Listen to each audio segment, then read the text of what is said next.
ফুলবাড়ীতে ৫ August গণঅভ্যুত্থান দিবস উপলক্ষে জামায়াতে ইসলামীর র্যালি ও সমাবেশ। আসাদুর রহমান হাবিব, ফুলবাড়ী প্রতিনিধির ভিডিও চিত্রে বিস্তারিত। ৫ আগস্ট ছাত্র জনতার গণঅভ্যুত্থান দিবস উপলক্ষে দিনাজপুরের ফুলবাড়ীতে র্যালি ও সমাবেশ করেছে বাংলাদেশ জামায়াতে ইসলামী ফুলবাড়ী উপজেলা শাখা।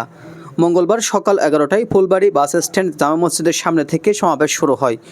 সমাবেশে বক্তব্য রাখেন বাংলাদেশ জামায়াতে ইসলামীর দিনাজপুর ৫ আসনের দাঁড়িপাল্লা প্রতীকধারী প্রার্থী আলহাজ আনোয়ার হোসেন, দিনাজপুর জেলা ইউনিট সদস্য ও ফুলবাড়ী উপজেলা সাবেক ভাইস চেয়ারম্যান মঞ্জুরুল কাদের বাবু, ফুলবাড়ী উপজেলা জামায়াতের আমির মাওলানা হাবিবুর রহমান, জেলা ইউনিট সদস্য ও সাবেক জেলা শিবির সভাপতি সুলতানুল আলম, উপজেলা জামায়াতের সেক্রেটারি মাওলানা মঞ্জুরুল হক, পৌর আমির জয়নাল আবেদিন এবং শিবিরের সাবেক কেন্দ্রীয় দাওয়া সম্পাদক ও পৌর সেক্রেটারি হাফেজ মুজাহিদুল ইসলাম।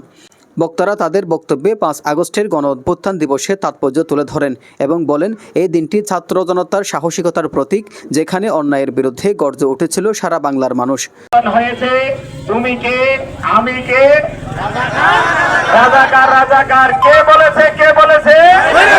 স্বৈরাচার, স্বৈরাচার। সুতরাং রাজাকার ট্যাগ দিয়ে এ জাতিকে দ্বিধা বিভক্ত করতে চেয়েছিলেন, কিন্তু পারেন নাই। আর পারবেন?